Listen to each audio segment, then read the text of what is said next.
Girl, don't call my phone. I know where you been. You like to get messy when you out with your friends.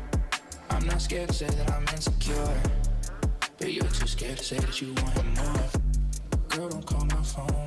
I know where you been. You like to get messy when you out with your friends.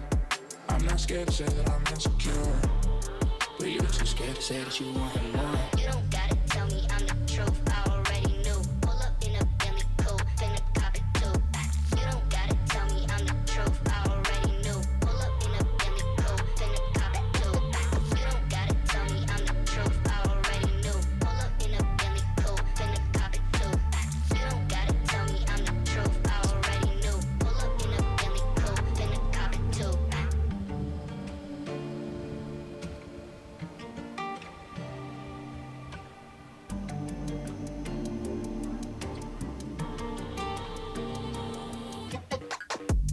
Girl, don't call my phone. Yo, what's up, pups? How's everybody doing tonight? Saturday night. We gotta do this stream a little bit, see what's going on. Smash those thumbs. Subscribe to the channel. I'm gonna drop some interesting stuff for you guys. I don't know. It's really interesting what's going on. Expedition, what's happening? Ash Moore. Y'all send it. What's up? Art. Fred. Andrew. Popcorn. You got popcorn? What's up, Tripod? Tam Tam. What's going on? Saturday. What time is it for you guys? Oh, it's still afternoon. What's up, Debatis? B. Big GZ. Armando. Well, it's Saturday night. There's not too many people out there. We'll look at some charts, but I was just going to go on Twitter anyway and look at some stuff. And I found some cool stuff you guys can look at. We'll look at the charts a little bit. Yes. What's going on, Armando? How you doing? Armando, you look familiar. Wait, where do I know you from? Yo, did we do a charting thing together? Where do I know you from, bro? Instruction. Okay.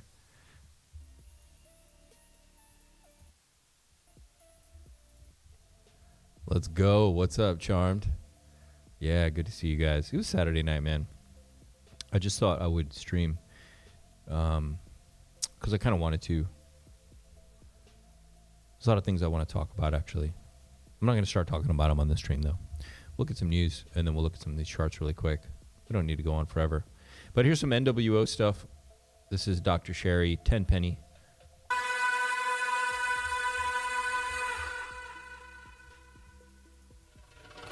Hi everyone, this is Dr. Sherry Tenpenny, and I want to do a quick update about a document that got passed by the United Nations this weekend called the Pact of the Future document.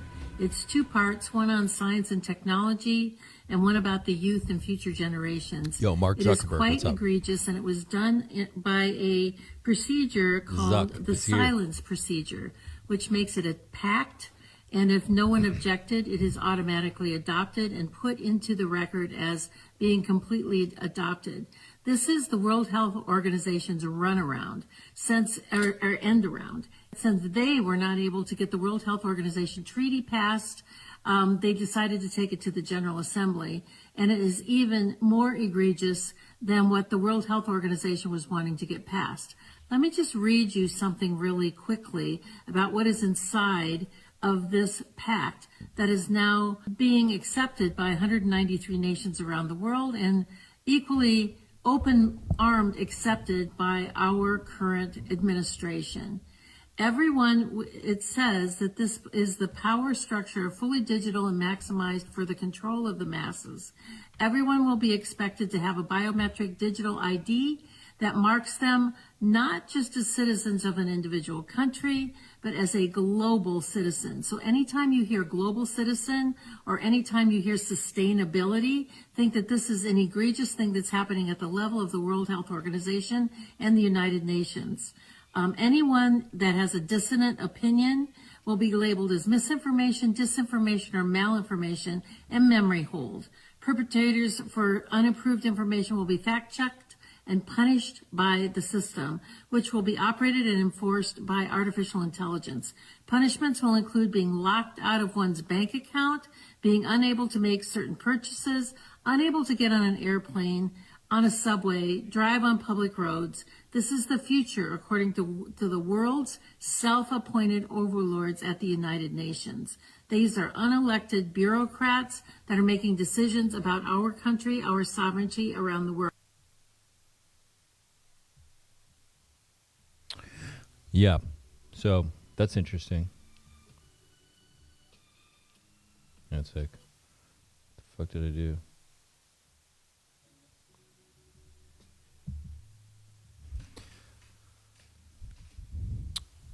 Yeah, so there's some interesting things coming. What's up, Fat Sammy? How you doing, brother? What's going on? Alpha Hover? What's going on? Yeah, so they got some interesting things planned. To control other human beings is a story as old as time. Wait, There's a very strong drift in the direction. I don't know what this is. I don't know why this is here. What is this? Okay, well, listen. Of globalization, of the ultimate centralization of control in the hands of unelected officials at supranational organizations. They want all of the resources of the world in their pocket. The bigger picture is that an attempt is underway now to collapse liberal democracy and replace it with global technocracy. This is a coup. They're saying we can control with rules. We don't need currency anymore. It's like an inverted prison.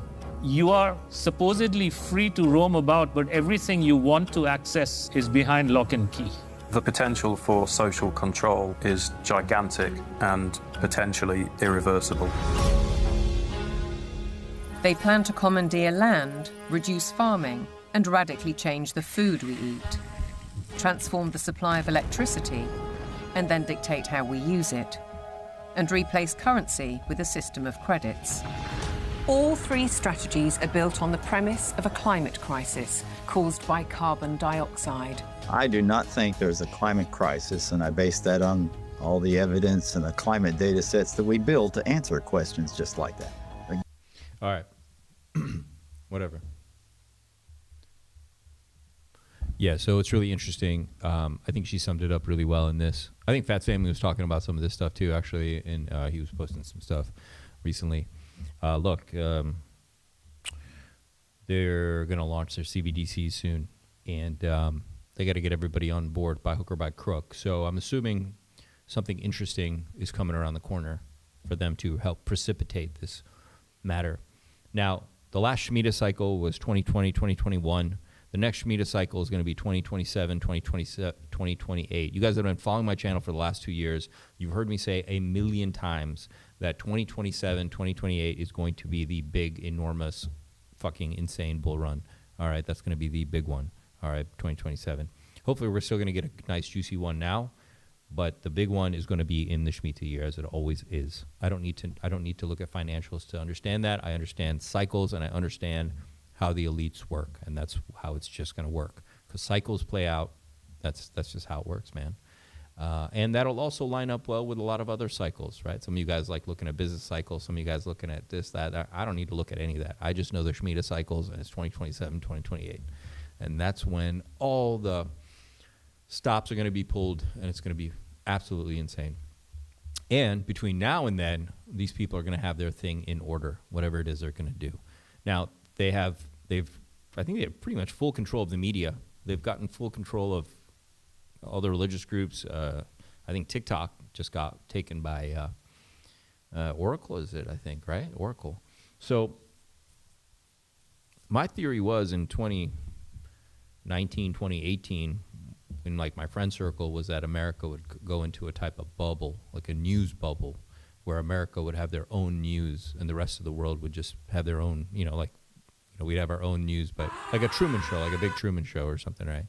I think we're about to enter that era, so it's going to be really interesting. Like they're explaining, like it'll be open. You can do whatever you want, but in the confines that they set up for you, with the information that they allow you to know about, right? As they've taken TikTok or anything that they could get, you could get free information from. And I think X, Well, X is going to be interesting. I think I know what X is, and I don't think I'm going to say on this stream. Maybe I can tell you guys on the Telegram, and we can talk about it on the stream maybe. But yeah, I'll just tell you guys, you don't want to say too much on X, man. It's not what you think it is. X is not what you think it is. All right, this is interesting. Yeah. Overall, I think there's quite a bit of abdication of responsibility around like what are we going to do as people's jobs start being taken fairly aggressively. Luckily, there's a massive population drop coming, so there's a massive population drop coming, so maybe everything is just fate and it's going to work out okay. But I feel like we might get like very, very, very good AI across every pillar of art before there aren't any more people to make art. Yeah. Overall, I think there's quite a bit of abdication. Yeah, it's interesting, right? There's a big population drop coming with the birth rates are just collapsing all over the Western world completely. So it'll be interesting because maybe that's a perfect setup. You know, they don't need so many people for the AI world. I don't know. We'll see. I don't know. This is kind of cool. These are these two jets. I don't know. I don't want to get to that right now. Oh, slapping competition. Is this real? How come I didn't know about this before? Human vices, pornography.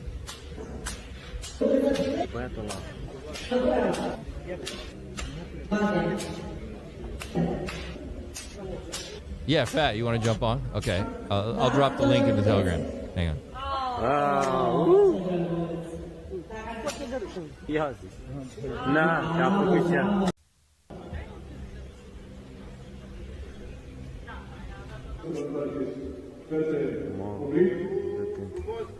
All right, link is in the Telegram.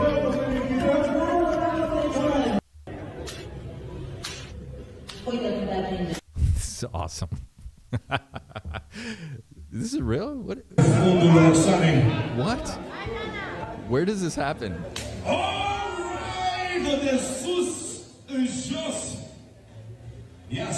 Is this like a professional thing?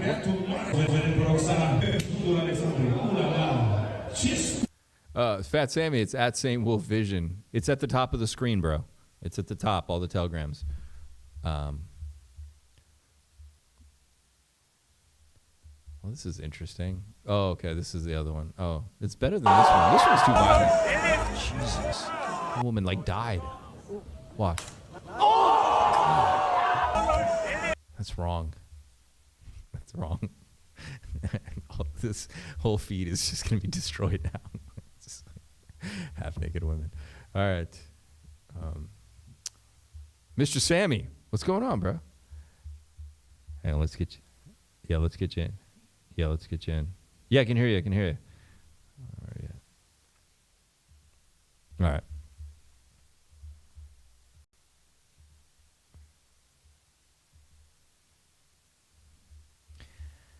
So, guys, check it out. So this was a sun in China. They launched, I don't know, is this real? They're launching, like, a sun? Like, what are these things? Like, this is fucking... That guy saying wow is the most annoying person on the planet.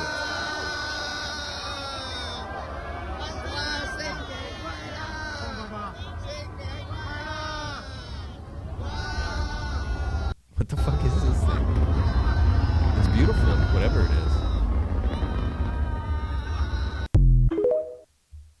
It's crazy. Beautiful. You guys, there was a drone accident in China too. This is what happens when drones malfunction. Like, all the drones started malfunctioning in the middle of the show. I mean, it pretty much looks like the end of Matrix, right? Where Neo defeats the thing and all the drones are falling down.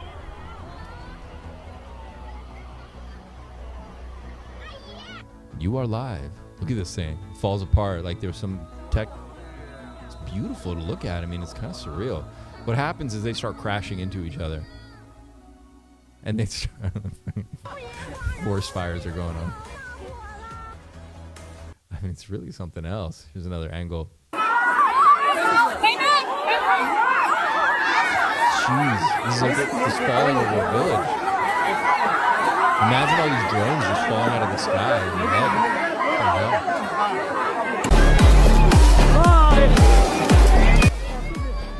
That's crazy. That is unbelievable. Wow. Wow, that was crazy. This guy was smart. Saved his girl. Chad.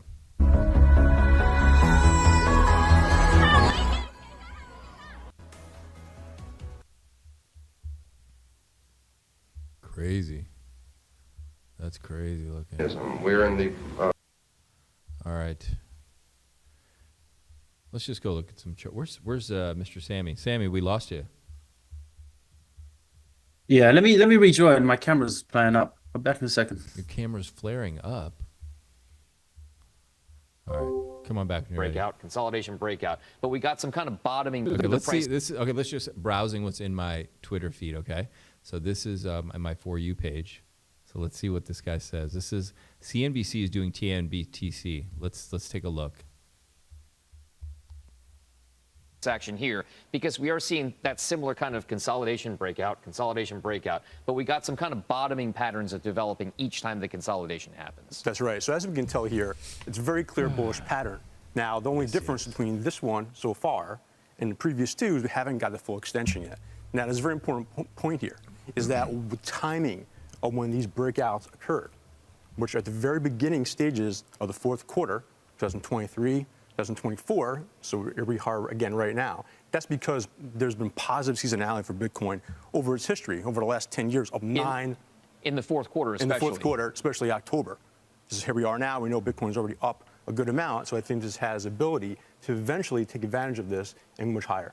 Okay, so that's the regular gold versus the digital gold trade. Let's clear this and let's put the comparative up because the relative price movement can tell us something about maybe future performance as well. No guarantees, of course, right? The disclaimer is always there. But what did the pattern show you? This is the course of the past kind of year or so. What are you seeing here? That's right. As we can tell, coming into the month, it was a pretty big performance gap, almost 20. So there's a tendency to this close. Now we've seen very similar. And then as gold stopped, this is when Bitcoin started to rally again. And of course, by the time you got to the summer months, those percentages were now the same again, which I think has a pretty good chance of happening once more. That could even, again, gold moving just sideways or lower and Bitcoin continuing to move higher. And I think you see that into the fourth quarter, into the end of the year. So we've combined all of those together. What we are concluding with this is if the historical patterns have played out like they have in the past, we could see a rally for Bitcoin and a consolidation phase for regular gold. Very well said. All right. Yeah, definitely some concerns with this. Okay.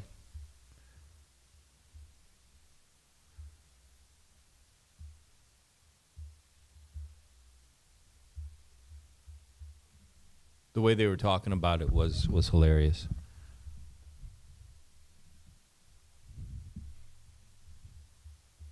The top is close, guys. It's not rocket science. The top is close, okay? They wouldn't be trying to get people in if there was a lot more to run. They just wouldn't have an ad. That's a paid spot. That's not,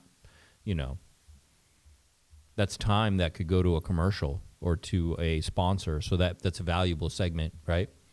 So they're not just throwing it away randomly to like update you on BTC and let you know that, hey man, there's a lot of upside here. It's going up. They're not that nice. October is just to mean don't go on. If everyone thinks we're going up, the opposite can happen. I'm leaning bullish, keeping some capital. I don't know. Oh, Ted Pillows.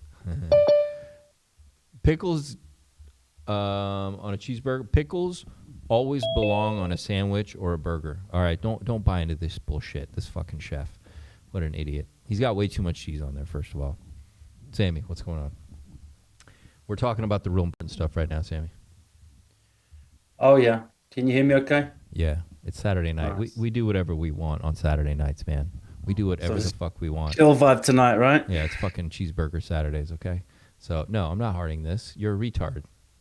I like pickles on a burger. I think there needs to be sauerkraut or pickles or like fucking pickled beets or something. I don't know. I like that sloppy. I love pickles on a salt beef, but I always remove them off the burger. I don't know why. Do you?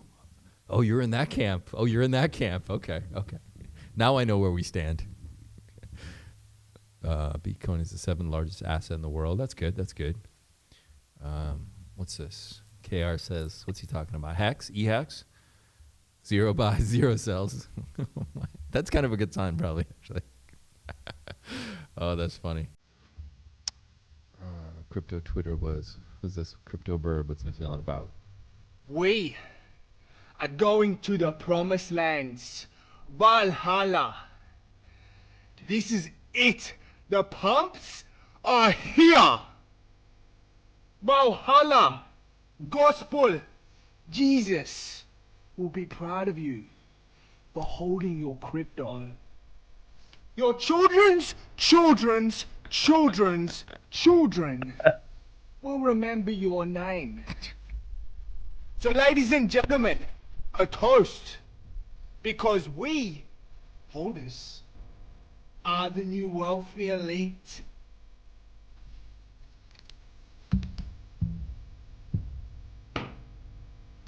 So long your longs. Buy the dip, tell your friends, your families, your fucking neighbors to buy this shit. Because we are going to the moon. We've waited our entire lives for this pump. And the moment is here now. The pump is here. We are legends. Spartans, legions holding the fort. Fucking warriors. We are kings.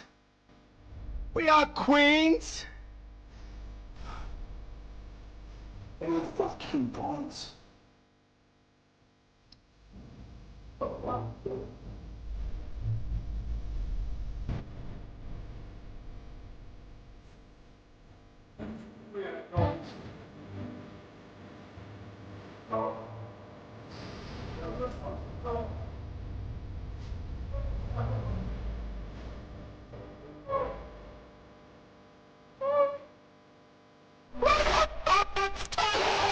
All right. It's enough. God damn it. I love the way he must have ended that recording, watched it back and thought, perfect. Absolutely perfect. Oh, there's more? What? That. What happened?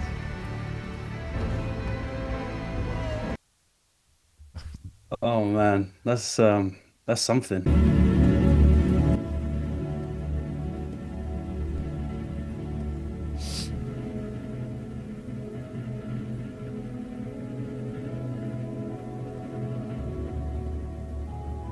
That's kind of beautiful.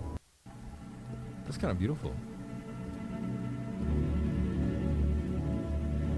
Is that from an actual game? It must be. Yeah, we'll check it out. It's got to be from a game. Chad will know. Chad, what game is this? Got a bunch of gamers in there.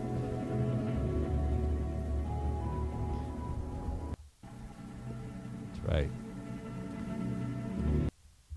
It's good stuff. What's this? White privilege is when a white man could commit a crime and a black man. I don't go in for all the race shit. Sorry. It's like I left all that behind when I left America. Just not into it. What's this? Oh, that's your guy, Fat. Right? Yeah, that's our compromised leader. That's our beloved, great leader. All hail our great leader. Comrade. All hail the leader. If I don't, I'm going to prison. Praise him, Fat Sammy. He's your comrade. Yeah. Have you ever seen such a pathetic excuse of a man? Well, I mean, he's a servant of the party. Okay. Yeah, he's a servant of someone. I tell you that. Yeah. He's not a servant of the people. Well, he is a servant of the people, just not you people. Your thought on it? He's servant of other Do people. I think that there's a... What's going on? What is all this stuff? This is in my For You page, so sometimes I'm just like, what is this? Oh. Van Damme's awesome. Yeah, he was one of those movie stars that actually knew how to fight, right? Yeah, no, he's real. Well, I don't know how much power you have on kicks like that, but it's still pretty cool looking.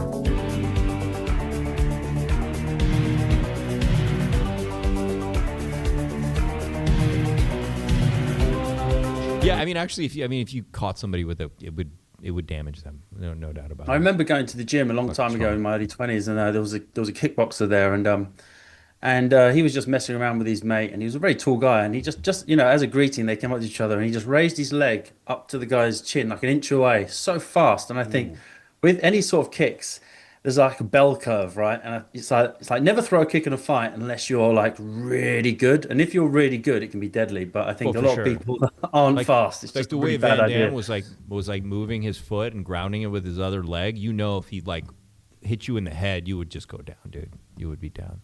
Oh, for sure, for sure. And it's amazing how fast these people throw kicks to your head. You're like, wow, that's faster than most people could throw a jab. Yeah. And it would just surprise. It would just scare the living fuck out of you if somebody did that too. It's like got like a certain thing where you're just like, what the fuck? Whoa, what is this? Yeah, you see some of these guys like they're almost 7 foot, and they can just kick your legs away all day. You know, you wouldn't get anywhere near them. Cool. That's really nice. Around like. Oh, we just saw this. What? What's going on? Is it North Carolina right now? Yeah, they're really building them right, literally on the beach, aren't they? Oh, is that like Myrtle Beach way? Yeah, not the best place to build.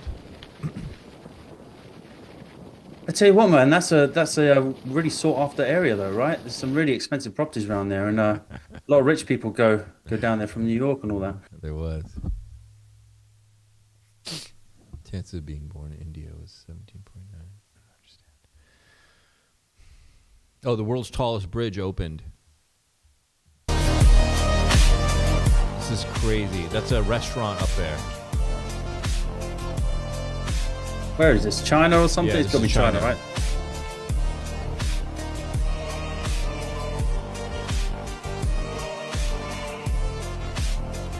I think the color is hideous, but hey, Golden Gate Bridge is much more beautiful. But this just has its own charm. Look at that restaurant up there. Oh my god. Do you know, man, I've never been to China, but I do want to visit one day, just for some of the technical marvels, you know? Just some of the infrastructure they're doing is so cool. That is amazing. Look at that.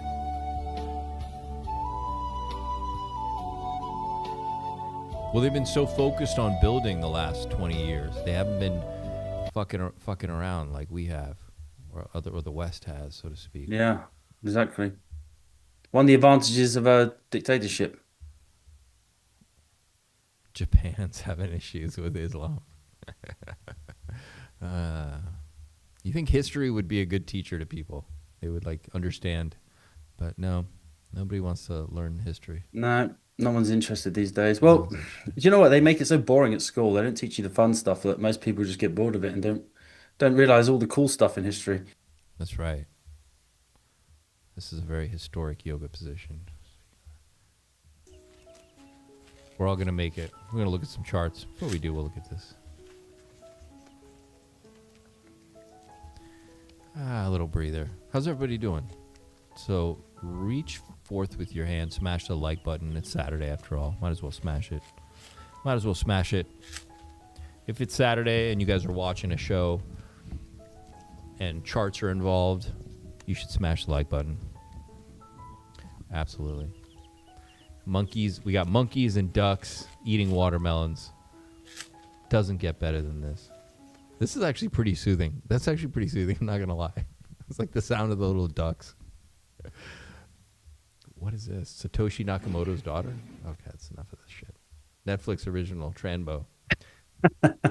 Have you seen the meme? And it shows Netflix, and it shows like a normal show, and they're just trying to push this huge mattress into the car, and it's like trying to push a trans element into every TV show. Oh, okay. Yeah, it's pretty crazy with it now.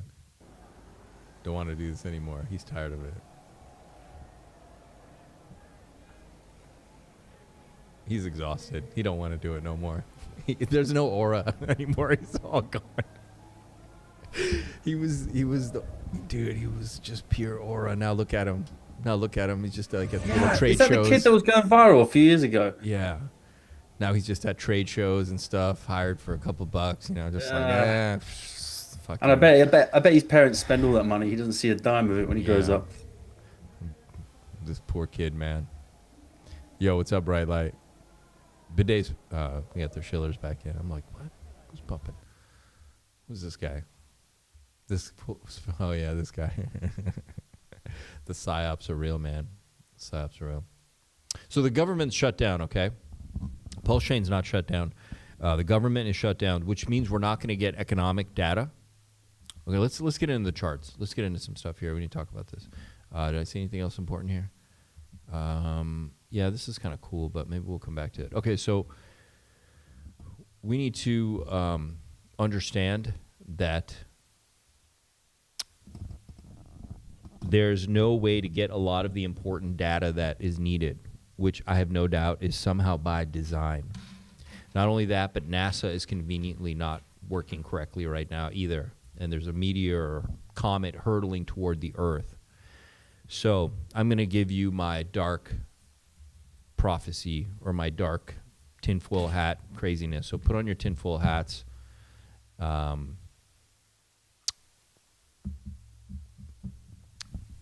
on your tinfoil I haven't got my tinfoil hat here, but I've got a pair. Will that work? No, I can't balance it. Yeah, put that on, bro. Let's see if this pear balances. No, it's not going to balance. Homegrown pear, by the way, organic from the orchard. Beautiful. Nice, bro. Listen, where's the chart? Okay, let's go look at some of these charts. BTC. 121. Let's go look at my other chart that I use with the channel. Is this one? Yeah, this is the one. So this is a channel we've been in. All right, since 2022. It's just been up and to the right, okay? I just want to notice. Let's just look really. Hang on one second. Let me see what it's doing right now. Yeah, so we've broken above a really important area. We're at 122. We're above 118. I'm really happy with that. That looks really great. You know what I mean? It's really good. But we are under another area of resistance right now, which is another kind of problem. It's so funny. We're going up where I drew this back in at the end of summer. I drew this white line. You guys can go back to I drew this fucking white line at the end of summer, and look where we're moving up right on it. And the target is going to be this red line, which is about 127.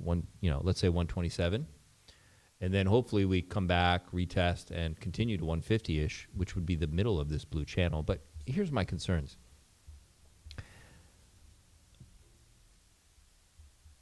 Everything's like running on air right now, right? And this is, once again, we're going to look at the charts because I'm still going to play the cycle, but I'm just giving you like the dark, weird fucking shit right now, okay? So I don't need to dig into everything. You guys understand that gold is absolutely going ballistic. Here's my target of gold at 4,100. We're at 3,900, and we passed my first target, which is 3,750, and my next target's 4,100. I've had these targets up here for a year, so I'm not saying the top is 4,100. I'm just saying we're in a range right now. That was what my levels were that we were going to hit. And I drew those over a year ago. This is a very old chart for me. So gold, silver is dumping. That's good right now. Obviously, Dixie's shitty, but it also looks like it could be bottoming as well. If you look at, obviously, we want BTC to catch up with gold. There's no doubt about it. Liquidity is rising as well. There's definitely a lot of really good stuff. But the fact still remains that everything is extraordinarily low lick. Everything's just running on fumes, moving up still. And they've conveniently turned off all the metrics we need to gauge what's happening in the economy. Conveniently right now, right? Going into with this government shutdown, right? So here's my thing. I'm going to scrutinize some of the negatives really quick. Okay. Now, hopefully we just break out tomorrow. We're going to find out. Maybe we just explode next week. Great. But let's just look at some problems really quick. What are some really quick concerns? So one is that let's go to, obviously we're very overbought, right? We're quite overbought. Okay. And come here, buddy. If I go to this RSI, you can see in 2021, where we peaked in February of 2021, and then we had massive bearish divergence. You can see on the RSI, October of 2021, almost a year later, you see a massive divergence, even though we made a slightly higher high. So we don't quite have anything that significant yet or in our face, but we certainly have some bearish divergences in the sense that volume is plummeting off, down, which could mean that we could also be about to like rip pretty high, but this is going down. There is a sense that, the RSI is getting lower and lower. So we have that.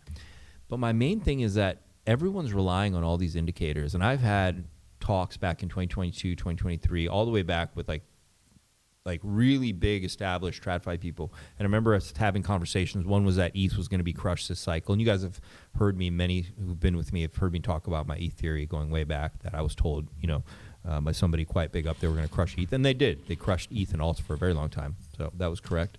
And we talked a lot about how BlackRock and all these big institutions that are entering crypto, they know what you're using.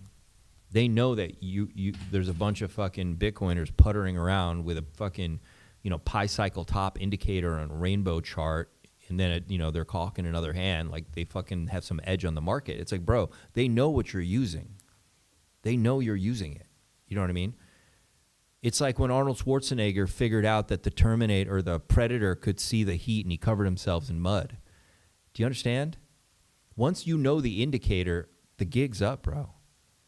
Like, right? And then what happened? Arnold Schwarzenegger covered himself in mud, and the Predator was like, oh, where the fuck do you go?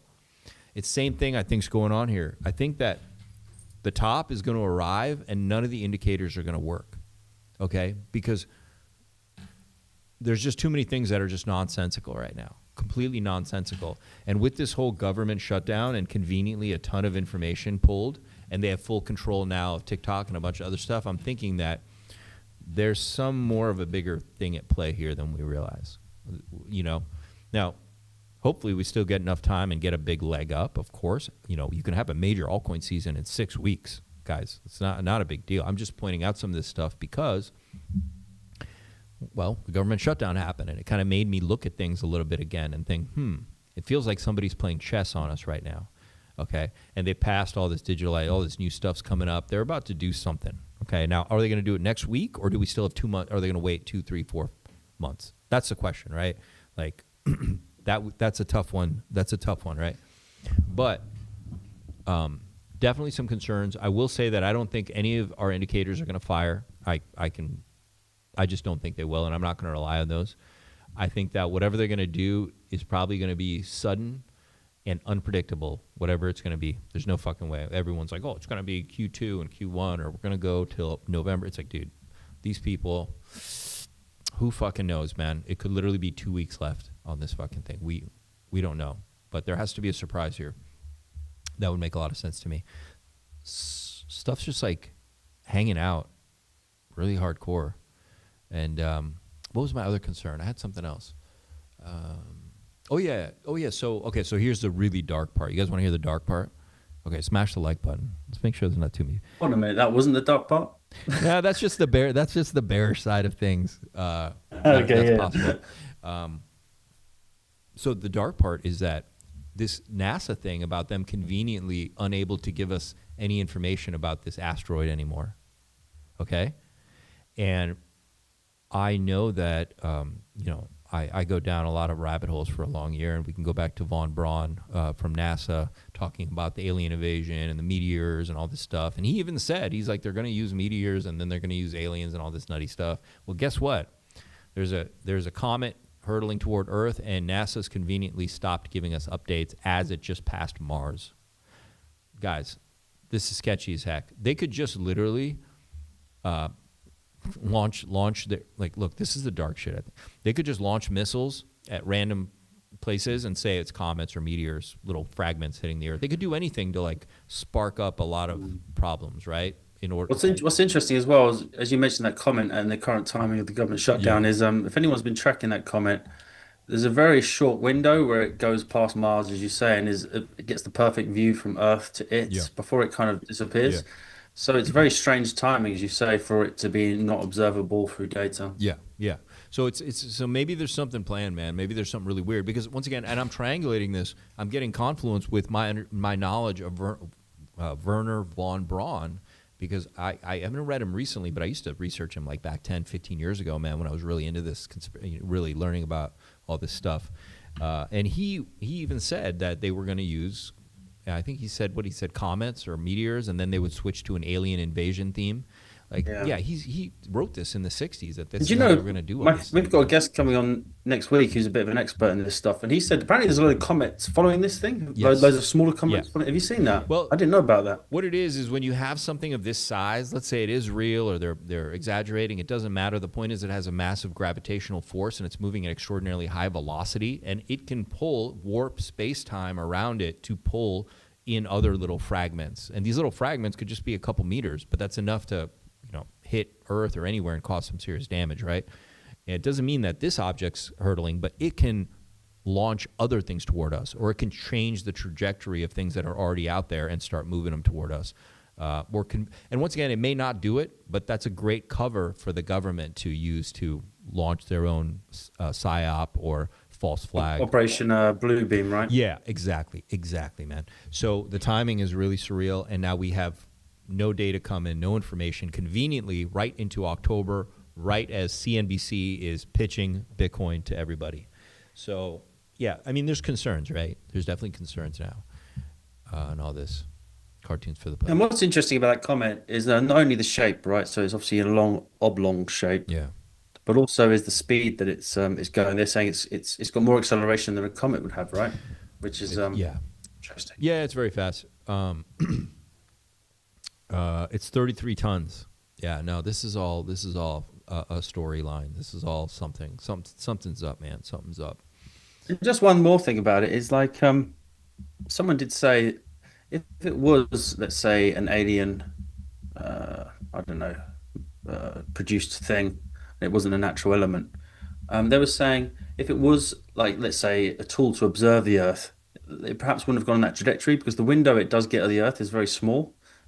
So that's the one thing I was thinking. Maybe not. It's not like some sort of alien tech, but who knows? Maybe with their tech, they only need a quick glimpse of us.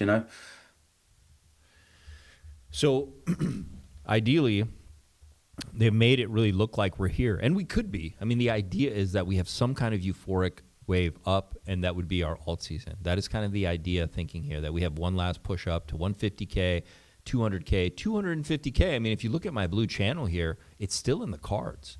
Like my white line, I drew this back in August for you guys live. It's pointing right here at 155. If we go to the top of this channel, you're talking about in the end of November, you're talking $210,000. Could easily go overextend that and maybe at 240, 250. Who knows, right? Maybe we still have, we have enough time for a altcoin season and a big last move up. It does concern me that that CNBC is shilling it a little bit right now. Yeah, and you got Tom Lee who's on there all the time and on mainstream media, and he's now calling for a 200K Bitcoin before December. And obviously, like, if that's going on the mainstream, you got to kind of start thinking, if they're telling the general public that Bitcoin's going to 200K before the end of the year, you got to be suspicious, right? That's a problem. Yeah, I'm having some issues. Yeah, if it goes 250K. Yeah, usually, yeah. Usually they would wait for they get the pump and then they give you the target. And then it pulls. So, if you remember, I was here and they were saying at 69K, we're going to 100K. That was the news. Everyone was saying that was the current thing. You guys remember that? Fat, I know you were around for that, right? And what had happened, it reversed at 70K, right? So if they're running around saying, oh, we're going to 200, then maybe where we are, maybe 150 is the top, maybe 140, 150. I tell you what, another warning signal is that goes along with your theory here is Trump hinting that he's going to give everyone in the US $2,000, right? That was sketchy. Wouldn't it be perfect that if that goes out in 1 month, he basically takes $2,000, gives it to every person in the US. A lot of them go and buy the Bitcoin top, and then he dumps on them. And they take the money back. Right. It's just a so it's a payment. It's a payment to himself, really. Yeah, and his family. To the elites and whoever's the big holders, right? Yeah. And then the country takes the bill. Yeah, man. What we need is 6 weeks, 8 weeks for ETH to go ballistic, 7K, 8K, and we have an altcoin season that would be life changing. Okay. I don't want to, you know. I still think we're going to get 6K ETH by the end of this month. I mean, yeah, we could. Because I mean, the only reason I'm saying that is because obviously ETH's been in that upward channel on the daily chart, right, since the low around 1400. Yeah, let's go look at that really quick. And it kind of, so it kind of hit the top of its channel for the first time, 14th of May, at around 2,700. Hit the bottom again, 23rd of January, around 2001. Hit the top again on the recent high, 17th of August. I drew this. And now it's I drew this at the beginning of September. I drew this 2 months. What, 6 weeks ago? About it was like August, September. I drew this. Not bad. Not bad. We're looking good. Yeah. But what was interesting for me is when we hit that low, I called it in our group the other day because we hit that low of that channel on the price on the 25th of September. And that was the same low of that channel 2 other times in this uptrend. And also the RSI for the 3rd time hit that daily at the super low on that bottom. So I do think we're going to get a run here to maybe at least halfway up the channel, which is 6,000. But yeah, I would be defensive at that point because what we might find is if we do get an elongated market, as you say, everyone gets their stimulus checks. We got all this kind of weird stuff going on you're talking about.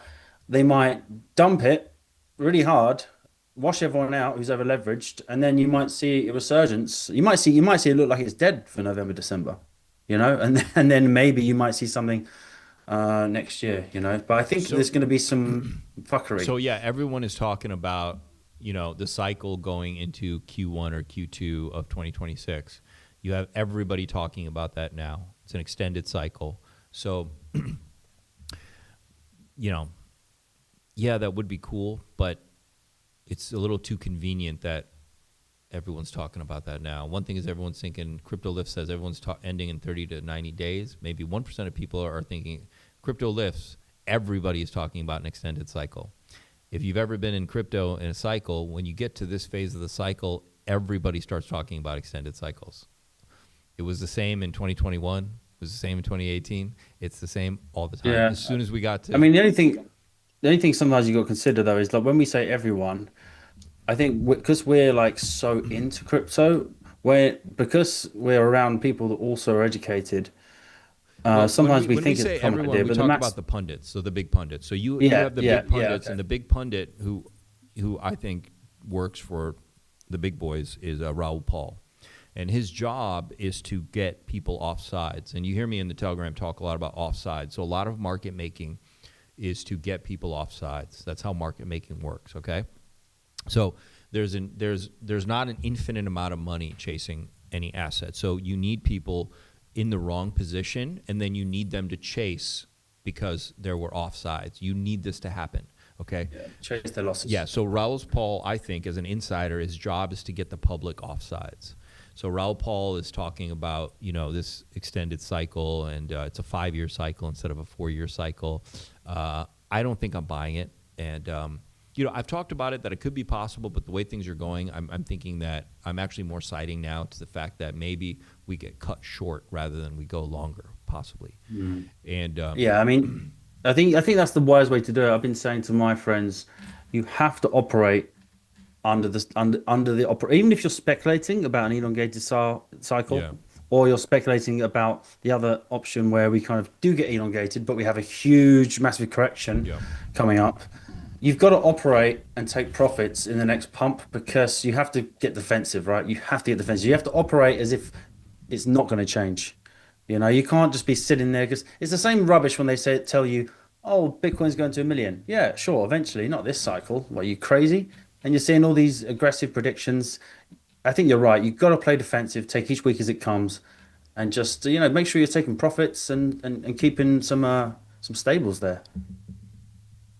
Yeah, and they got all these guys looking at the ISM business cycle. It's like you guys are gonna be destroyed, man. Like, you shouldn't be looking at that stuff. It's not gonna help you. It's not gonna help you at all.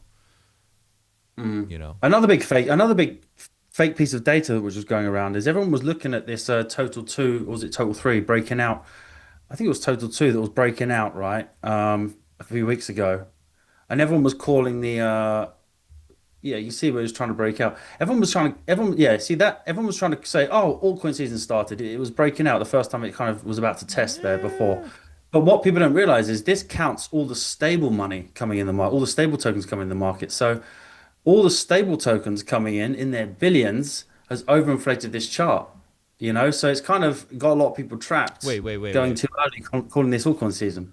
Wait, all the stables coming in? Wait, explain that again. Yeah, so you've had billions come into ETH on stablecoin, right? In stablecoins. Okay. So everyone was looking at this total two, thinking, oh, okay, all this money flowing in. But if you look at the total two, excluding stablecoins, it hasn't broken out. So do you know what I'm saying? So it's kind of tricked a lot of people into thinking altcoin season started because they saw a break above that line there. Let's go. I mean, there are things popping off for sure, but I wouldn't say we're in altcoin season per se. I don't think we're going to get a altcoin season in the sense like you had in 2021. I'm going to say this again. You have your altcoin seasons during Shemitah years. The last one is 2021. The next one is going to be 2027, 2028. It'll probably coincide with the business cycle, but I don't trade the business cycle. I don't give a fuck about it. The Shemitah cycle is what matters to me the most. And there you're probably getting a massive broad-based altcoin, like an altcoin season where everything's going to go nuts. But I think here select ones will go. So, you know, does the Heartman help pulsechain run now? That's up to debate. Hopefully he does. But we certainly see select ones running for sure. Let's see. I want to look at the ETH BTC because... all right, let's go look at BTC dominance really quick. Look at that. Yeah, so yeah, I was saying it's going to come up, and then hopefully we need that drop. What a fucking mess. Oh, okay, that's your altcoin season. Yeah. Yeah, but it's also is that ETH BTC? Oh, it's BTC dominance. Sorry, yeah. BTC dominance. So yeah, we needed to fall down. It reversed and started pulling up. So I was saying it's probably going to pull up to about here, to about 60%. It's about there. Yeah. And then reverse if it does. We'll see what happens. Yeah, because Colin Talks Crypto, who's got quite a big following. He's got an interesting theory. Okay. And he was saying, look, we're actually going to see Bitcoin regain the dominance, and he's suggesting a kind of break up for that. But I'm not buying that personally.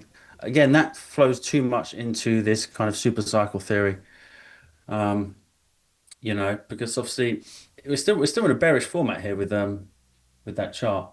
And I think you're right. I think we've come up, we haven't made a higher high here. We've had 3 attempts. I think it's going down, but if it does come down to, let's say 57%, 57% and a half, then you've made a head and shoulders pattern, right?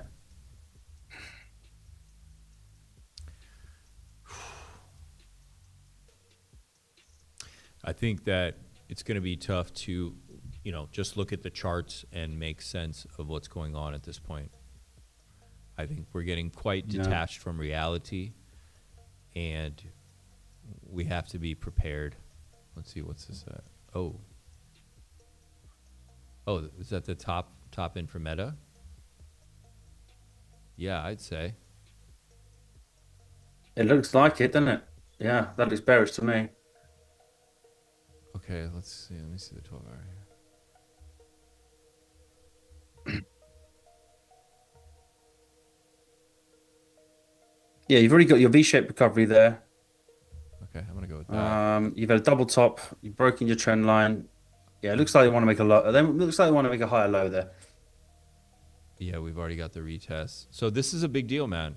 So let's go look at the DJT as well. Maybe Big Money knows something. This is big money. Maybe they know. So the target for me right now is 650 on Meta. That's a pretty juicy drop from here. And this is one of the biggest things holding everything up right now. Looking, obviously, NVIDIA as well. We can quickly go look at that.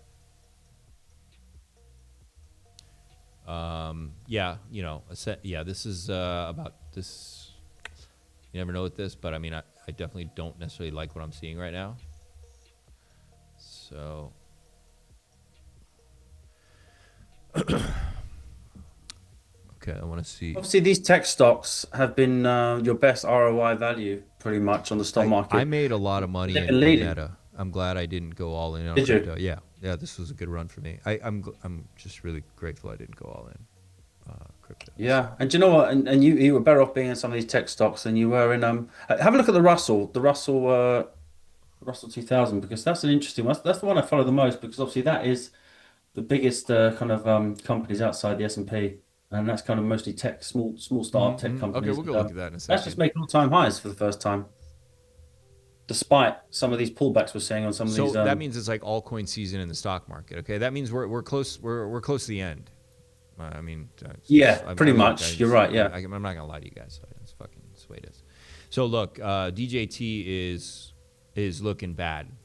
Okay, this is Dow Jones Transportation Index. If I had only 5 charts that I could use, this would be one of them. Okay, this tells me that people who do massive shipments of things 6 months in advance, things are starting to look bearish here.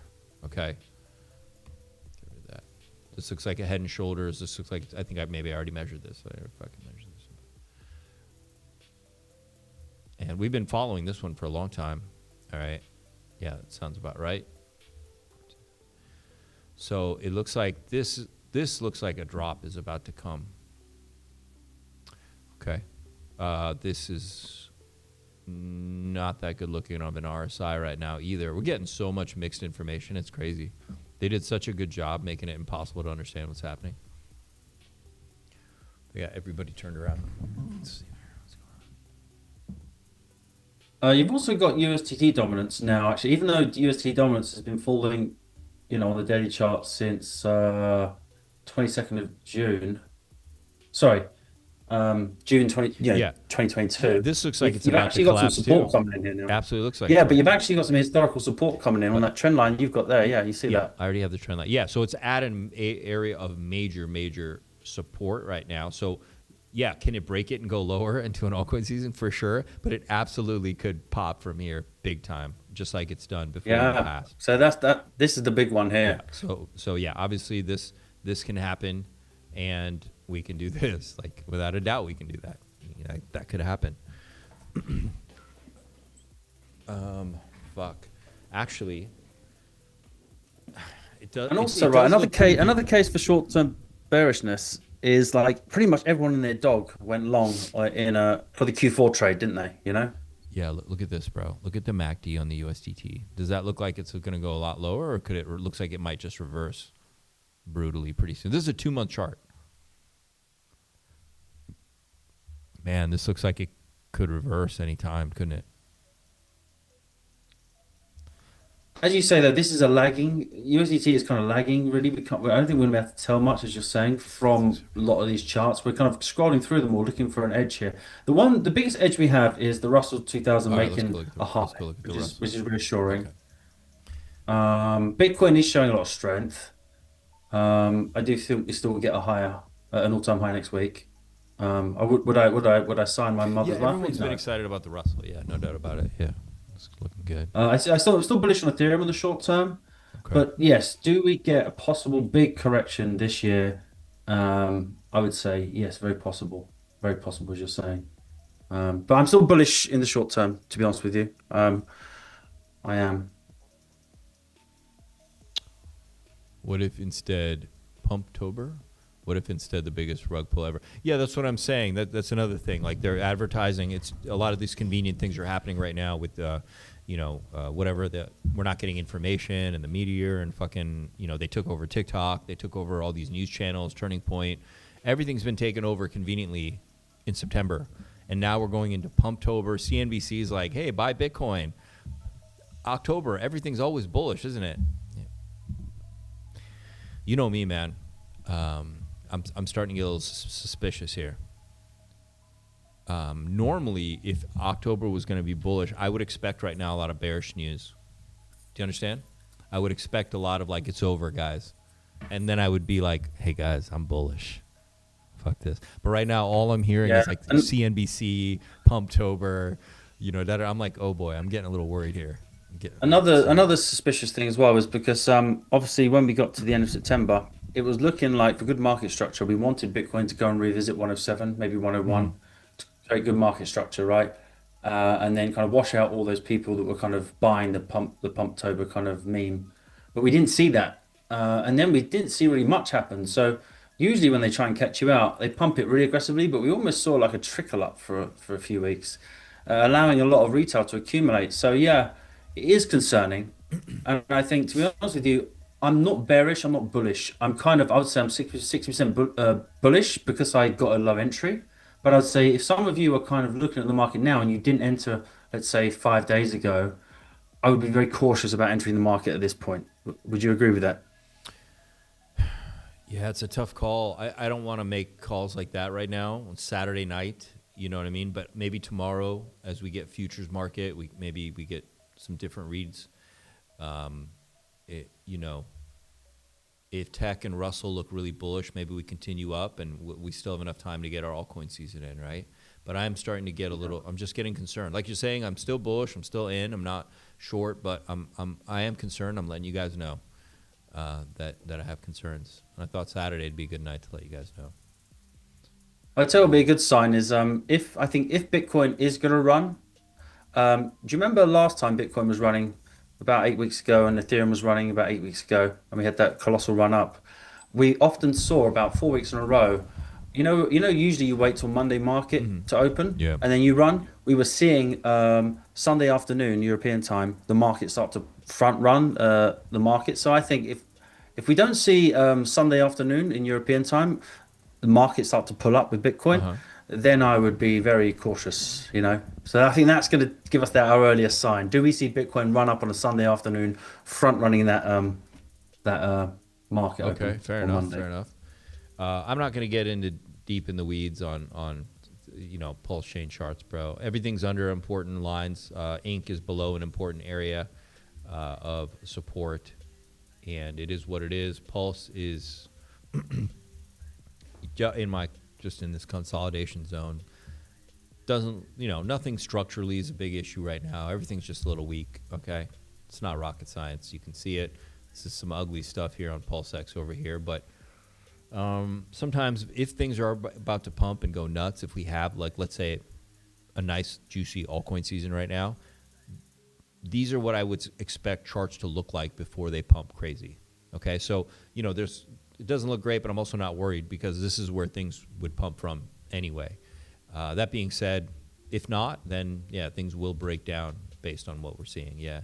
Let's see, Astra's up. Astra's looking really good, $2.11. Probably reversing here again. Looks like it couldn't quite get enough juice. Volume is really petered out on this. I think we're going to come down, make a head and shoulders. I've already pre-paved it right here. I mean, this would be the worst case scenario, but we're coming right back down to about 69 cents. All right, 69 cents. That would be the top of these wicks over here and the breakout we had way back in the beginning. X Game is up there too, pumping hard. It was a new thing. A lot of people got in on it. Congratulations. This is just, straight up into the sky. You can see a daily candle is just straight up vertical. So if you got in on this, congratulations.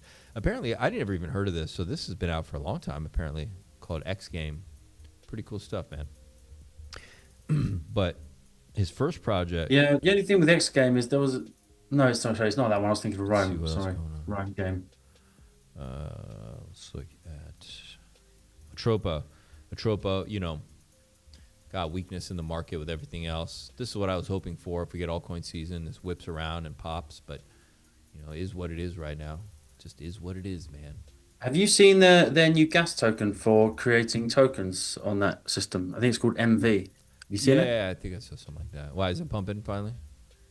Well, it had 2 really good runs. I bought the dip a few weeks ago, but who knows if it's going to run again. But yeah, it's an interesting. I've got my eyes on the Atropa stuff because I don't believe that thing's dead yet. X is in a falling wedge. Not strong, not weak. It's just hanging out. A lot of these things are just waiting. They're still hanging out, waiting for. Yeah, and did you see the other day? It's like usually when we had the little pulse chain pump the other day, for the first time we were seeing Hex underperform Pulse and PulseX, which was interesting. Oh yeah. Yeah, I mean, obviously, every time you usually get a pump in the last year of PLS goes up 5%, you might get like a 12%, 17% move on Hex. And for the first time, we were seeing Hex underperform against PLS. So maybe that's due to some weakness of E-hex doing quite strong against P-hex in the last month or so. Maybe that's what kind of took away some of the buy orders there. But yeah, who knows? A lot of people are predicting that when we do get this epic breakout for pulsechain, which we're waiting for, a lot of people are kind of, I think, going back to the L1, going back to the main pulse, because obviously pulsex was outperforming pulse for a long time. Hex was outperforming pulse for a long time. And I think a lot of people are anticipating the so-called masses coming when the chain does pump. And I think a lot of people are rotating back to PLS. Okay, gotcha. Rotating out of pulsex into PLS. Yeah, I could see that. Yeah, and Hex, yeah. And Inc. If you go to the pulsex pulse ratio, you can see my theory. I drew it here that would happen. I've had this draw, which was pretty much I was copying a little bit of what happened in the beginning, but that this would break down, which is breaking down right on cue, and that we're going to get something like this until it comes back to glory. But I think Pulse will take the center stage at some point. Yeah, I agree with you. And if you look at can you bring up the Pulse to Die chart again? Pulse to Die? The first one. Yeah. Because, I think what we can see here is you've got the same trend line I've got there. I think everyone's got that one below. I think if we do get another 13% pullback here, that's going to be good. That's going to be good, solid market structure. We do need to bounce again off that kind of support line again. Okay. So I'd be happy to see a 13% pullback on that. And then I think really if you did bounce there, you want to really break out by 21st of October. Otherwise, you're kind of running out of time, and then you're probably going to go lower. Yeah. How can you put any time on any of this shit at this point? Well, what I'm saying is you've got the triangle we're in. We're in that triangle. We've been in it since the start of pulse chain, right? And we're literally right. We're at 98% at the end of this, right? Yeah, but it doesn't. There's nowhere else to go. You either break up or break down. Break out and still go sideways. It doesn't mean it could just flatline. Yeah, it could just flatline. It doesn't mean that it comes out of the pennant and just goes up. It could go down. It could just keep going sideways. I just think it might. If you are going to get a pump, you might see a pump, by 21st of October, or if you break that support line, you see we're going lower and retesting the ultimate lows, But I think you're going to see something happen with the PLS price in the next 2 weeks. I do think you're going to see some explosive move. This is the pennant we're talking about. So I just drew that line. So we're at the end of it. But like I said, exactly. Like I drew this that hopefully we'd go vertical. This is my bullish take, right? That we start pumping from here. But I think we've all lowered our expectations we could absolutely just do that. We could just go. Yeah, sideways. But if you look at that pump, the mini pump we had there back on 8th of December 24. That could be a target, right? Sure. That could be a target Sure, if we didn't break, which is a nice 163% move. You can expect that. Otherwise, we're going down and having a 39% dip. I think one of those is going to happen. I think one of those is going to happen. I agree. All right, wrapped Bitcoin, $530. Kind of like sharing with the glory of Atropa right now. Just pretty much same charts, looking the same, showing some weakness, but it's still fine, man. Like it is what it is. You can't expect this stuff to be strong. Obviously, you got some few certain alts that really are kind of taking the show right now. Like there was X Game. I know there was a couple others on Pulse Chain too. So if you're in those, great. Teddy Bear, same as the Atropa chart. We can look at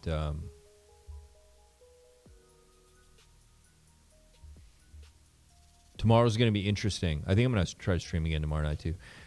Should be really interesting. Where's the die? I want to cut the video of where I drew the drawing for die. I drew this a long time. I drew this in June or July, and look at the chart. Look at the price action. Almost. Which one's this? Which one's this? This is pDAI. Oh, gotcha. I sketched this, bro, in July, that it would do this, and it would come. Look at. Can you see the yellow thing I drew? That is crazy. Yeah. I think I'm gonna look at that. Look how. Oh, nice. I drew this live, so anyone can go back and prove. What's the Fibonacci retrace right now on Khaled, this one? what's up, brother? Are you gonna come on the show? pDAI, Atropa, Bear, the Four Horsemen.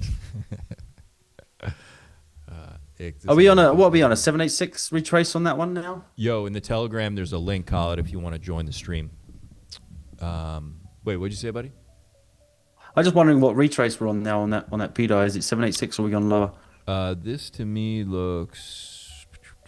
It probably looks like at the 50%. Let's check it out. Yeah, let's have a look. Yeah, 50% ish, almost to the golden pocket. It's about 50% right now. But you've seen them move. When they do move, they do move. I mean, their liquidity is, what's their liquidity looking like at the moment? It's quite low, right? So they could still pump quite hard if they did want to. It's not good, bro. It's not good. But they still have a very loyal fan base, right? No, it is. From what I can tell. Well, that's the concerning part. With that low liquidity and this much hype and a fan base, that means people are just dumping perpetually on top of the community, right? And that could be the influencers, right, doing that.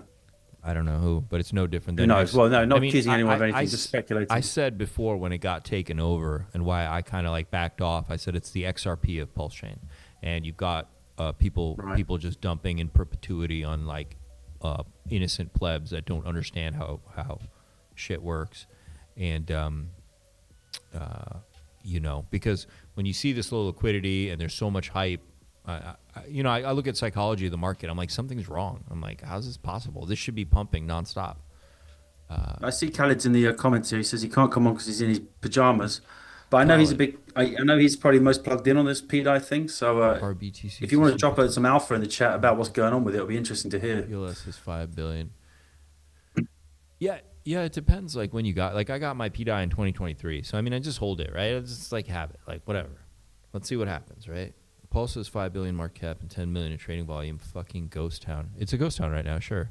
But so is most of the altcoin market except for select alts. We don't have a broad-based altcoin season right now. PLS has a 5 billion market cap and a 10 million in trading volume. Fucking ghost town. Yeah, but where are you getting that data? Because is that calculated from all the data or just the main pools? Which one are they? What are you talking about? Just a comment there. He's saying Pulse has a 5 billion market cap and 10 million in trading volume. Fucking ghost town. So I think a lot of the time it can seem like that, but if you're spread amongst loads of liquidity pools, sometimes the volume's higher, but I'm not sure if he's pulling that data from somewhere else. Khaled says it's a stupid soak token. Ink Maxi sell. No, RBTC. What are they talking? I don't know what they're talking about. pDAI. Oh, they're talking about pDAI. pDAI to 2 cents, and that's it. Oh, let's go look really quick. 2 cents. That would be interesting, Claudia. Let's see what she's looking at. Why she say 2 cents? Oh, well, yeah. I don't know, man. I think 1.5 might be that. There's a ton of resistance above. A ton. Yeah, I mean, it looks like it's trying to make a recovery, right? But it's locally, it's not looking too hot. Yeah. PTGC, what's going on? Well, it's in the purple box. Kind of broke. Everyone was. Yeah, PTGC has been kind of cooling off for a while now, right? And it's in this interesting area right now. I mean, I'm kind of just sitting on the side, not entered this one. So I drew this a long time ago. Everybody was mad at me because I thought it was being bearish. I was like, look, man, I think it's going to come down here and break this support. And what did it do? Pachink, almost to my target. That's it, bro.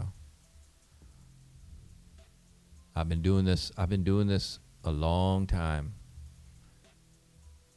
I do this long ass time. I do it in my sleep, man. I do these charts in my sleep. I know. Sometimes I shut my eyes and I'm seeing charts and I'm like, can I get some rest? pDAI gonna peg to a penny. Oh man, awesome. Look, all I can say is about any of these tokens, right?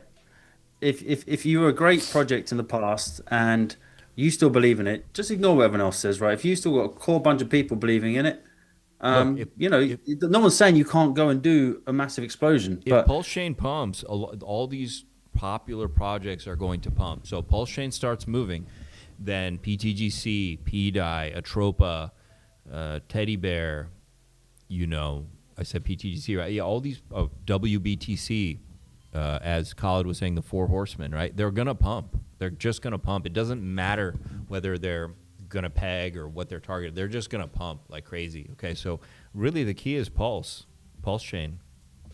Like, Pulse needs to move, man. PLS, okay? So I'm still quite bullish on it because I think that's gonna when it moves, it's gonna move, but it's gonna pull up. Yeah, and you're so oversold on Pulse. I mean, personally, I've been buying in the last few weeks. I've been trying to build up my Pulse bag because whether even if it does or it doesn't, it's one of the best entry points you've got in a long time. Yeah. You know, Yeah. I mean, the timing of the market. For me, it's worth a gamble. If it was your last $1,000 and you need it for rent, then maybe it's not good for you to gamble. Let's see. Oof. Not looking pretty on Solana right now either. Have you seen BNB though? BNB's been sending, Let's bro. go look at BNB and then. And you know why it's been sending? Just for everyone that doesn't quite understand, it's they make so much money on people leverage on their platform that they can just take your money and pump their token. And I think what's going to happen is they're going to hit a local high soon, and what they're going to do is they're going to rotate back into ETH. That's what I think they're going to do. Yeah. This is amazing. Look, where's X game? They're saying it's pumping. That looks like it's probably making its way to a blow off top, I suppose. Let's see what's going on. Yeah, it's pumping hard. Yeah. We looked at this earlier. Yeah. Yeah, man. Congrats. You guys are looking good. Got in on this. Nice stuff.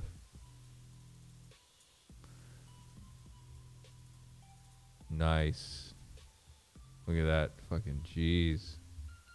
Good stuff. Good stuff, man. It's cool. It's good to see. It's good to see some good bullish stuff happening. You know, it's always good. Yeah, the chain's still alive and well despite these tough circumstances.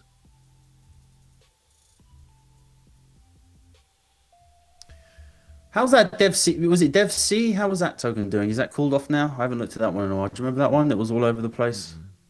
Dev token or something it was called. No.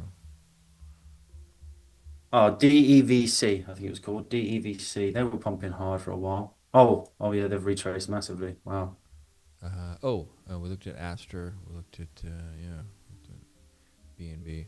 All right, you guys listen to this. If you want to take over a planet, okay, if you want to... Okay, this guy's going to talk about strategies to take over a planet, okay? And if there was entities that were interested in taking the planet, what would they want? What would they need to do?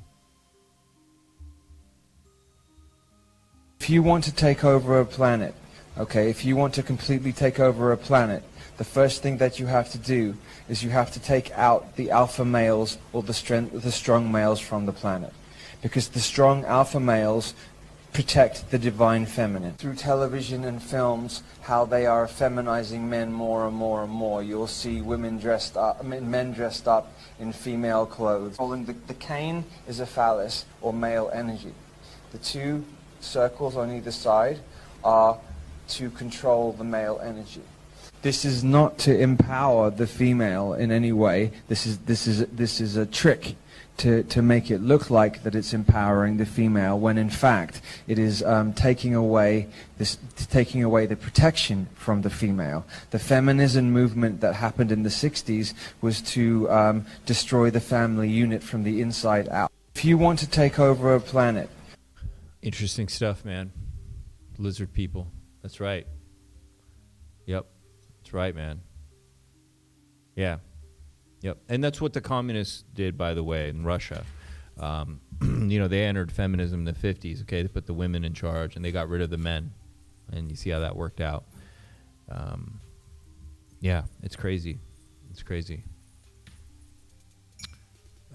Khalid, what's going on? Khalid was saying, I was watching the video, but plane. Y'all believe it? U.S. Yeah, we talked about this earlier on the stream, Khalid, that U.S. shut down for the third day, conveniently when people are anticipating for the new PMI, jobless data points, central banks quietly accumulating tons of gold too. Yeah, so something's up. We talked about this earlier in the video that with this, have had a lot of change of heart and feelings in the last couple of days as I've thought more strategically about what could be happening, because I do think of that. There's an old saying in strategy.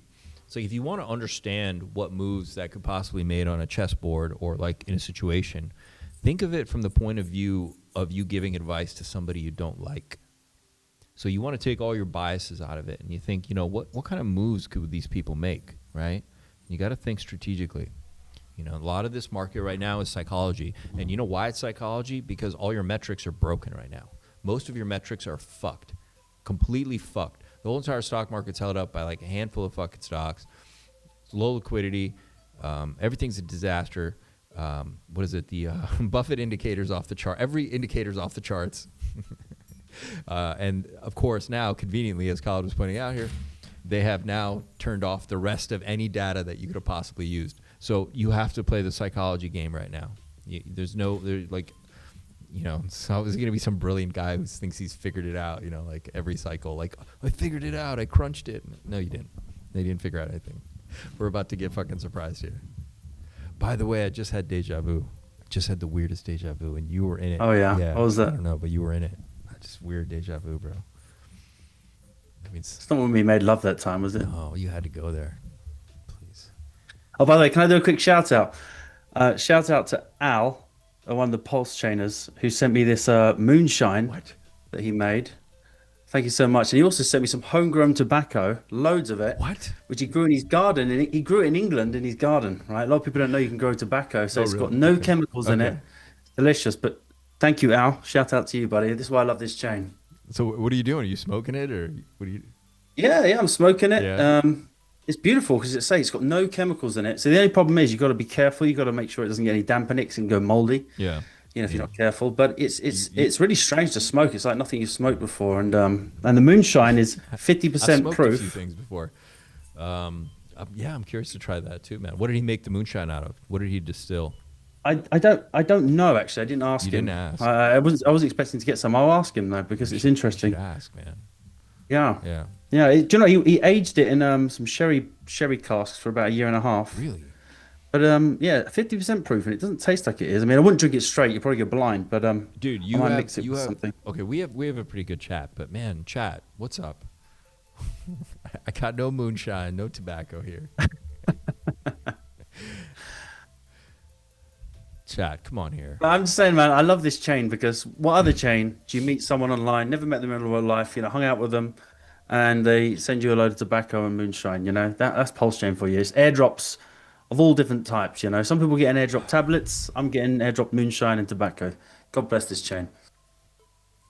BB, so I've talked about this before. I'm not going to go into it, brother, but what are you going to get from that indicator, man? Like Solana did a 30x, Bitcoin is up 8x. Why does it matter where that indicator is for you, man?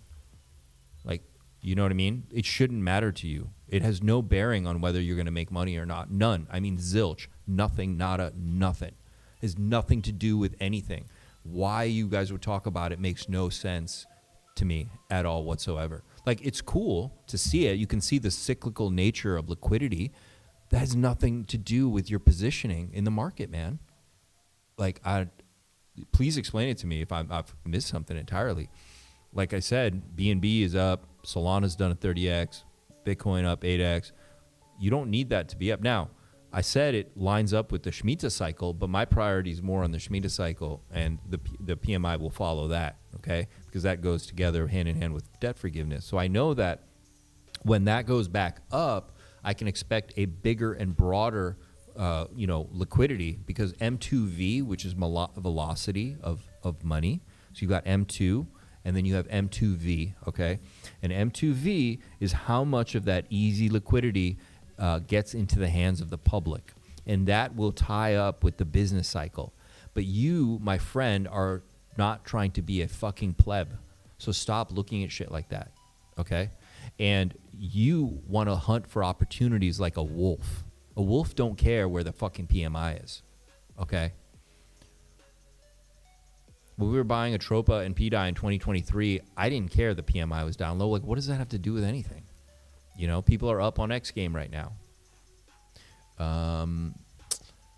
But like I said, it's going to rotate up 2027, 2028 with the Shemitah cycle. And then if you're a pleb, you'll make easy money then, if you're lucky and you don't do anything too stupid. But we're not, this isn't a channel for plebs, man. This is, I want to get you guys rich. You know, I want to always find alpha and the edge on the market, right? So, and we hunt no matter what. You know, imagine. Yeah, and that's why I'd advise against some over leverage play. I mean, I'm sure a lot of your audience are wised up to this, but it's like, for me, the most I ever take out is 3x leverage, and then I can sleep at night. You know, like, let's say I buy Ethereum at 4K and it dips to 3,400. Yeah. I'm not going to get liquidated. I'm not going to be in a panic mode. I can just go, right, I'm in that position for a month. I can come back in a month's time and I'm cool, you know? But you got to play it. Yeah, I mean, the opportunity, it's a tough market this cycle. It's been very hard. You have to hunt. You got to know where to position. You can't just, you know, be like, oh, this is a cute animal meme and it's just going to go up randomly. I mean, obviously we did have a meme season. It was cool, but it's not 2021, you know. But we will get another one of those again. Like I said, maybe 2027, 28. You'll get one of these broad things where you could literally a pleb could throw money at anything and it'll go up, you know. We'll get one of those. It'll come back. These things are all cyclical. As you see the PMI, you see that, the cyclical nature of it, right? But you have opportunities, whether that thing is up, down, sideways, in and out. I don't ever need to look at that thing for the rest of my life. And like, it's nothing to do with anything, man. You got it, T.S. Pedro. I try to focus on the things that matter. Facts. Macroeconomics is nothing, definitely nothing less or more catalyst. Facts. Right on, Colin. Yeah, man. Binance looking good. Tesla. Oh, let's look at Tesla really quick. Dude, I made bank on Tesla the last few years. Look at this thing. I got my dad. To the right. I got hold of my dad's pension, and I was like, "Dude, you got to buy Tesla." And we did it before the stock split a few years ago. He did really well. We sold the top, but unfortunately, he didn't listen to me. He bought back, and I was like, "No, don't buy back," you know. But that's done really well for a lot of people, Tesla. But the problem is, sometimes the stock price doesn't reflect the actual business model. So Tesla, it has an average age of buyers higher than Mercedes-Benz. So a lot of people, if you say to someone, what is the average age of someone buying a Mercedes-Benz, it's ridiculously high. I think it's like 55 plus. And if you go to Tesla, it's like 60 or something. So a lot of people aren't buying this stuff. Ray. But you'll still see their chart going up because it's speculative. So when you look at this business data, if you look to the business data, you go, I'm not buying this. But the speculation data, different, right? So it's interesting. There you go. Look at that V-shaped recovery. V-shaped recovery there. I mean, in the natural, we look like we're absolutely about to rip into an alt season. Like, you know, obviously we see that. We all see that. And maybe this is just the ultimate bear trap and they're making October look like it's squirrely. But they are priming it to be bullish, which concerns me. Like I said, I would have loved it if we were heading into October and they made it look, if I noticed the general media cry was bearish. Like, let's say we saw CNBC and they were like, yeah, Bitcoin's not looking good here, blah, blah, blah. Then I'd be like, I'm like, oh, I'm bullish, bro. Let's go. We're going. Yeah, because let's say they didn't usually, right, statistically for the historical Bitcoin chart in October, usually you get the low by the 10th of October. So really, as I say, for market structure, it's what we said at the start of the stream, for good market structure, you wanted to see a swing to liquidate all those longs, and we didn't get it. You know, we should have gone down to 3,600 ETH. We should have gone down to 101,000 BTC, but we didn't. And that was concerning because that shows us that we're more likely to have an aggressive move up, which we're seeing now, but it's going to be hard to sustain.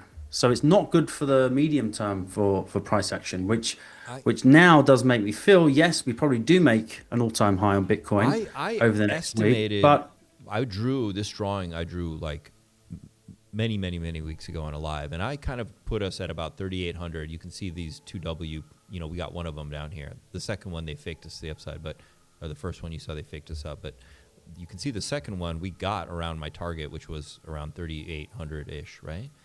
Because I didn't think they would take it much lower for a number of reasons.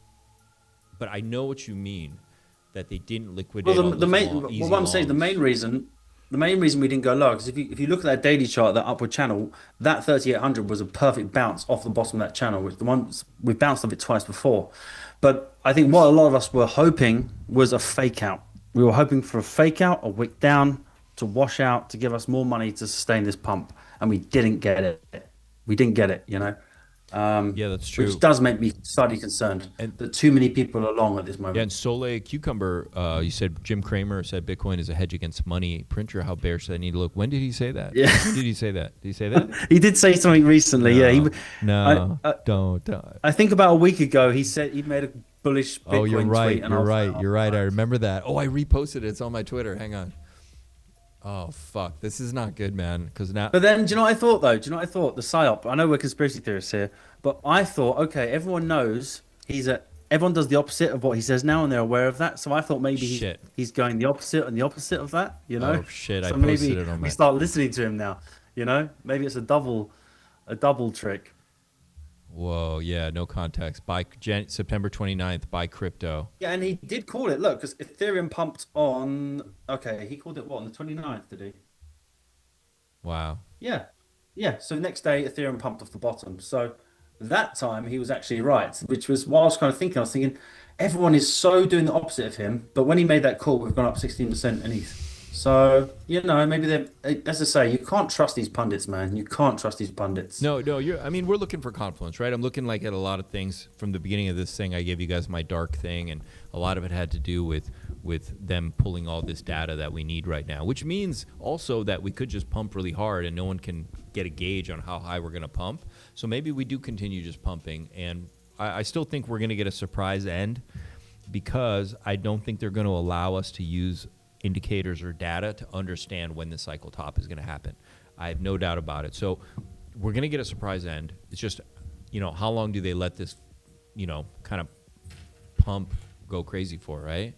It'd be great if we pumped us into like at least Thanksgiving, right? At least the end of November. That's enough time.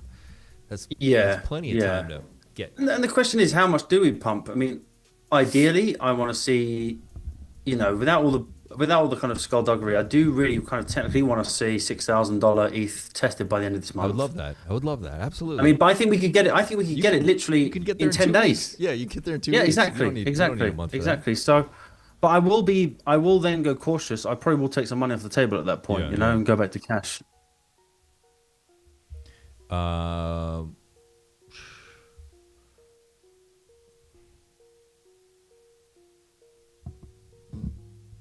I think there's a massive advantage to being flexible right now, not being solid in your convictions, because I think even you can tell from this stream,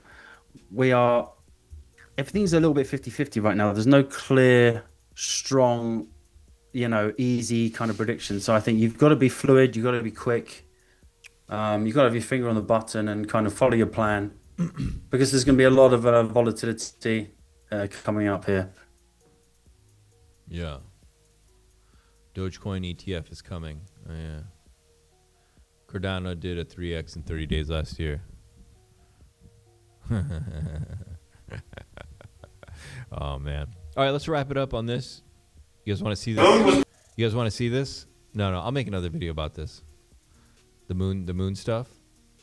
Or should we watch it? Let's give it a go, man. All right.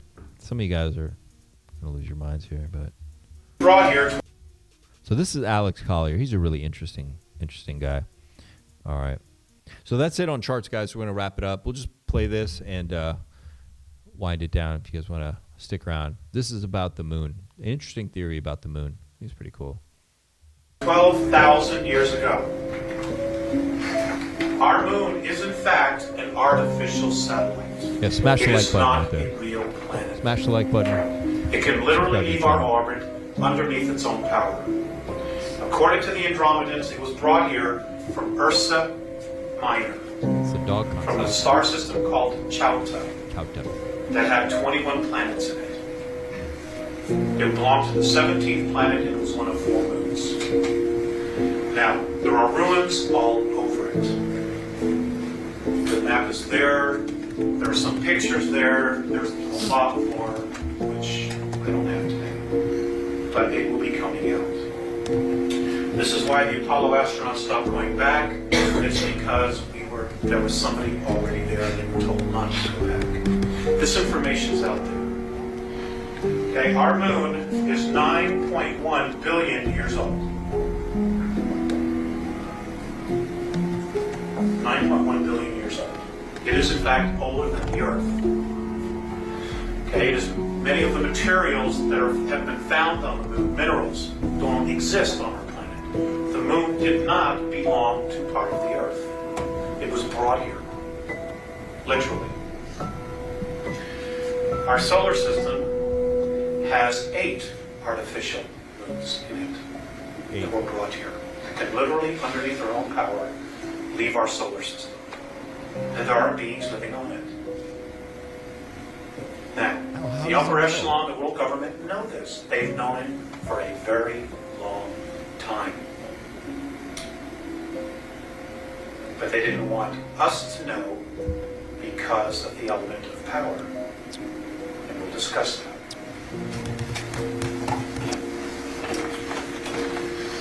Now,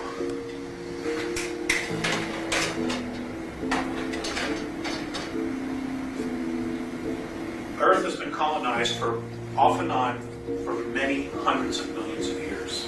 I believe that. The first race to actually chart our planet was a group from Alpha Draconis. They are reptilian beings. They're anywhere from 7 feet to 22 feet tall. They can weigh up to 1,800 pounds. And they don't like human beings. Not here, not anywhere. This facts, man. Facts, bro. They were the very first to chart it. They were also the very first to actually have a small colony here 809 million years ago. Now, one of the very first colonies or places that was colonized on the planet is North America, what we now call the United States. There are approximately, today, 1,833 of these reptilians still existing inside the planet. Very accurate. They have lived here for thousands of years. They live in thousands of years. They've merged with the elite. Their bodies are not like ours. The royal families. Yeah. They live anywhere from 100 to 200 miles beneath the surface. This is where they are. And it's all over. The planet is honeycombed with tunnels and caverns. Wow. There are approximately 18,000 what we know as grays between here and our moon, from underneath the surface of the planet and the moon. Now, the grays. The grays originally came from Zeta Reticuli 2. I'm giving you the Andromedan perspective. I'm not here to challenge anybody else's information. I'm here to tell you their perspective. The grays came from Zeta Reticuli 2. They left there 892,000 Someone just years said ago. The alien mullet killed. They got trapped in a war called the Orion War, which lasted 600,000 years. It was a galactic war between reptilian forces and human beings. What happened was they were captured by a group in Orion, the constellation of Orion, which is Rigel, Beltrax, Ursa Major, Ursa Minor. They were genetically altered there. Many of the females of their species were killed, so they could not reproduce, so they could control the race. What? They also genetically altered them so that their sexual organs would become atrophied, and eventually they just wouldn't be there because they weren't being used. Now, the Greys, why would you not use it? At the same time this was going on, decided that the emotional part of themselves, of their personality, was their weakest link. So they literally bred or thought out the emotional part of their bodies, of their character. Which is why they have no emotion. They're robots. Today, there are approximately 2,100 actual Greys, actual physical Greys, that have a soul, that are part of the original race, the lineage of the original race, in our solar system. All the rest, virtually every single one that are doing the abductions on people are clones. They're robots. They're not. They don't have an essence. They don't have a soul in them. They're robots.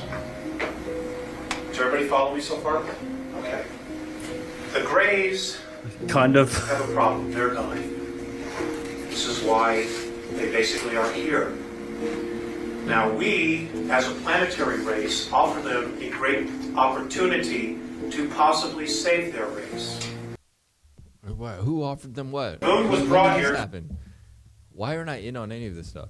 All right, this I love this stuff, and do you know what? The alien stuff goes so deep. I tell you one thing I've heard before is UFO mania these set up. greys being like autonomous, like almost like computer built. Do you know what I'm saying? Have you heard that one before? Well, if you think about it, and there were people visiting, it wouldn't be the real people. They'd be like their version of drones.